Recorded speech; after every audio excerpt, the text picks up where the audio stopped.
This video is sponsored by Squarespace. Hey guys!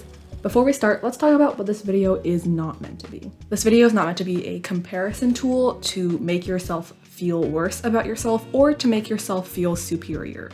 This video is also not meant to be some sort of flex or bragging video. In fact, here is a list of all the schools that I was rejected from.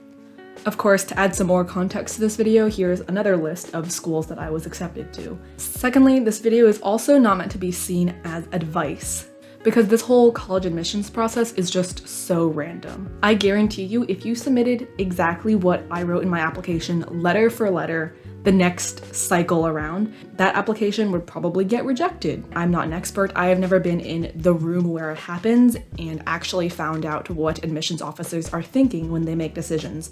I'll never know whether I got in because of one of these components or in spite of one.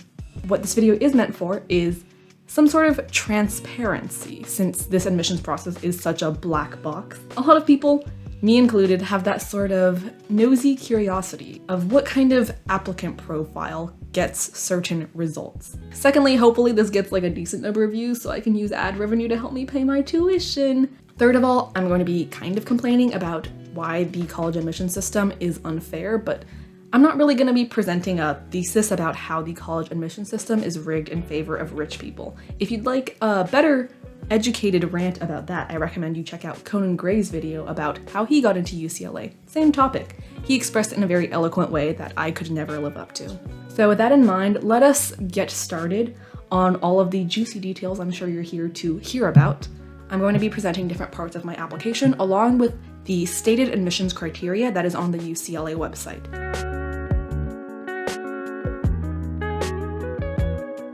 I applied to the College of Letters and Sciences, which is like the traditional academic subjects, not the engineering school or the film school.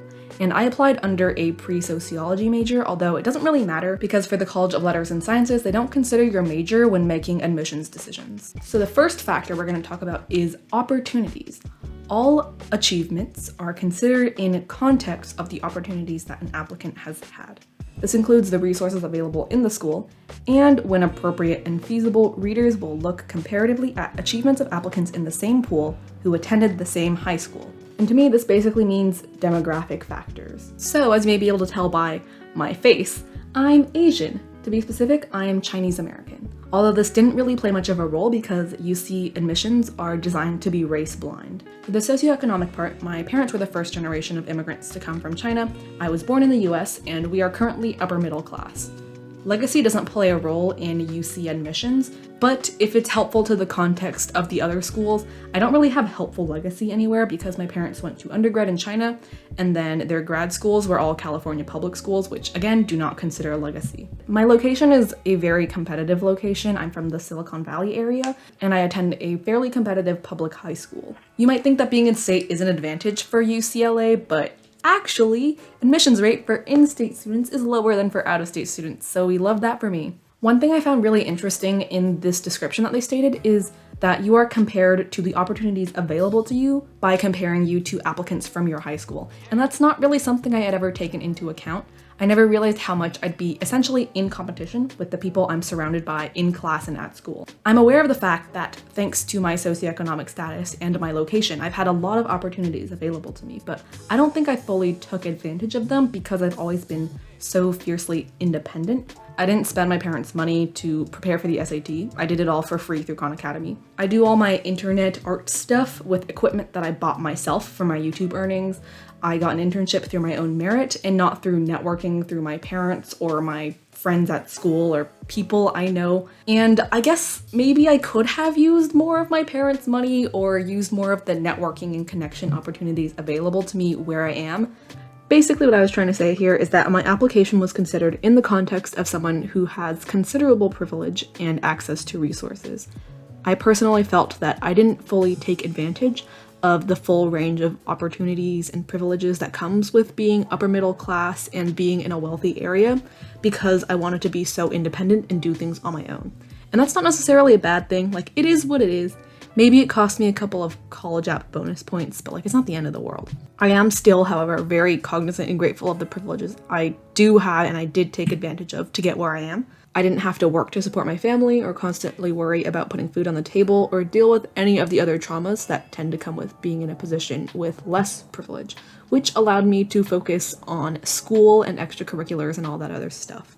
I hope that you can be aware that your context matters a lot in how you're evaluated, and therefore you might want to think about that. Not sure what my point is, but that's for you to decide.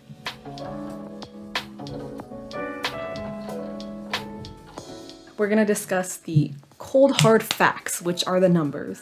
UCLA considers the applicant's full record of achievement in college preparatory work in high school, which basically means the classes that you take and how hard they are. My school doesn't calculate a weighted GPA, just the unweighted one. So my unweighted GPA is 3.98, and my weighted GPA, according to Roger Hub, is 4.5. The UCs in particular consider a different GPA, which is the capped 11 to 12 GPA. And that's just the classes you took in sophomore and junior year, and the weighting you can get from honors and AP classes is capped. And my UC capped GPA is 4.29. If you're in the top 9% of your graduating class, you're considered eligible in the local context, and that means you're guaranteed to be admitted to at least one UC school. Usually that means UC Merced. I was in the top 10% of my graduating class and identified as eligible in the local context. I don't know what my actual ranking was because my school doesn't publicize that. One of the biggest weaknesses I'd say in my application was the literal number of AP classes I took. As I mentioned, my school is very competitive, and although we can't really take that many APs in freshman and sophomore year, a lot of people find ways to finesse the system or just load up a ton in junior year, and I didn't really do either of those. I'll show my whole class schedule here, but basically I only took 3 APs before I submitted my applications, which is basically nothing compared to some of the top students at my high school. Show me where the ending goes. Honest. UC considers the ACT plus writing or SAT with essays and AP or IB scores. So the scores I submitted were, for the SAT, I had a 1580, I had 800 on math, and 780 on the English reading writing portion. I also submitted 2 SAT subject test scores. I had a 760 in French and an 800 in math level 2. Then I submitted all 3 of my AP test scores. I had a 5 on all of them, and the tests I took were European history, Calculus BC, and US history. And I guess you always seem to know. The next criteria we're going to go over is personal qualities of the applicant. And the traits they say they're looking for are leadership, ability, character, motivation, tenacity, initiative, originality, creativity, intellectual independence, responsibility, insight, maturity, and demonstrated concern for others and for the community. I sound like an infomercial, and I believe that these traits can be shown through your extracurricular activities and through your personal essays. For this portion, I'm going to discuss my essays, and for the UCs, you write these questions called personal insight questions. And this means you write 4 short-ish essays, each one is 350 words. I honestly found this part really hard, not to pity monger or anything, but I fundamentally believe myself to be a cripplingly mediocre, uninteresting individual. So we love that when the literal purpose of a college essay is to try to make yourself sound interesting and good. But we are working on that positive self-talk. I effectively pretended that I have self-esteem, so go me, we love a creative writer.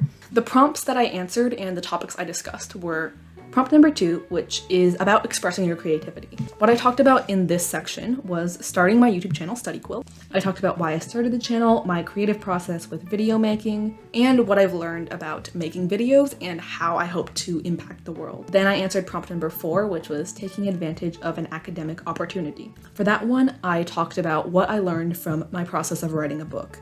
In case you didn't know, I wrote a book about bullet journaling, and I'll link it in the description if you want to check it out. It wasn't just vague general life lessons. I talked about how I got the opportunity, what I learned about writing and the publishing industry, and specifically about asking for help and advocating for myself. Next, I answered problem number 6, which is effectively an extended version of what is your favorite subject. And for this one, I talked about my experiences with digital art, like the volunteer work I've done, a summer program that I went to at UCLA, and some of my personal projects. Honestly, I feel like this essay didn't say much about me. It was kind of just a rehash of my resume/extracurricular section, so I don't really recommend writing one in this style, but I guess I finessed my way into making this work somehow. But moving on, we're going to end with the essay I genuinely think was my best one. That one was in response to prompt number 7 about how have you made your community a better place. And for this one, I talked about starting a calligraphy club at my high school. I talked about the club itself and what I've learned about how to make an impact on the world, how you can't really save the whole world, but trying to save a little bit is more than enough. And I wrote this one in a very creative way that I really liked. I incorporated a kind of extended metaphor about using calligraphy as magic in a very Harry Potter-esque way.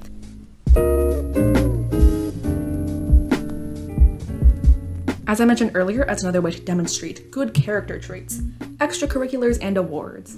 And for this one, I also wanted to bring up another criteria they mentioned, which is achievement in academic enrichment programs. And this focuses on exemplary, sustained achievement in intellectual or creative endeavors, such as performing arts, athletics, employment, leadership in school or community organizations or activities, and community service. It is way too warm in my Northern California home for me to be wearing a sweatshirt.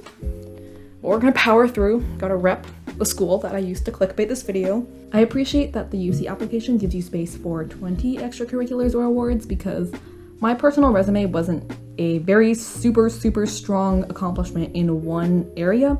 I kind of had a lot of jumbled up things that all summed up into one general direction. I know it's conventional wisdom to have a spike in your application, as in one area or achievement that you're absolutely spectacular at, and I didn't really have that because I just had too many interests in high school and I didn't end up narrowing them down until very, very late in my high school years, as in after college apps were already over. But, you know, high school is not about tailoring your life to college apps, it's about figuring out what you like, and I definitely did that, even if it didn't line up perfectly with the college app schedule. My first category of extracurriculars are artistic pursuits. As I mentioned, I'm a published author of a book called Study With Me, which is about bullet journaling for students, and I mentioned how I wrote the book and took a lot of the photos.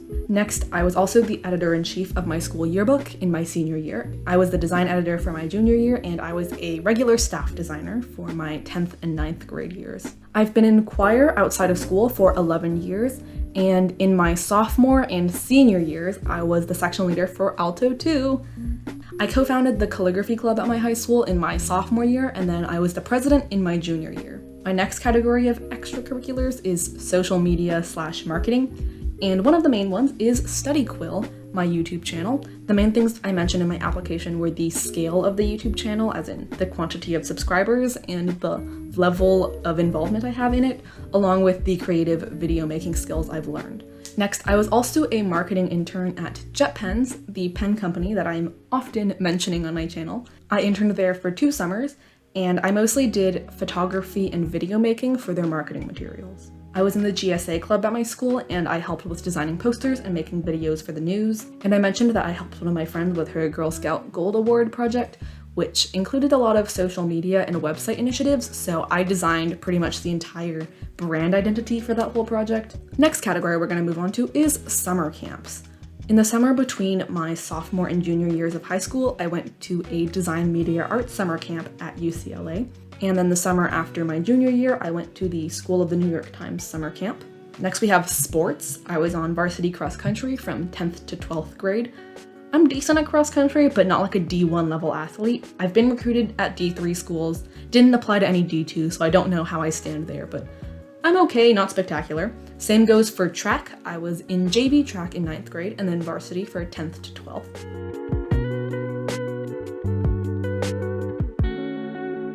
And lastly, let's do awards. At the time of submitting my applications, I was a National Merit semifinalist, and I won quite a few awards in the Grand Concours National French Contest. In 9th grade, I had a first award. In 10th, I got a gold award. I forgot the place, so I just said gold. And then in 11th grade, I got second.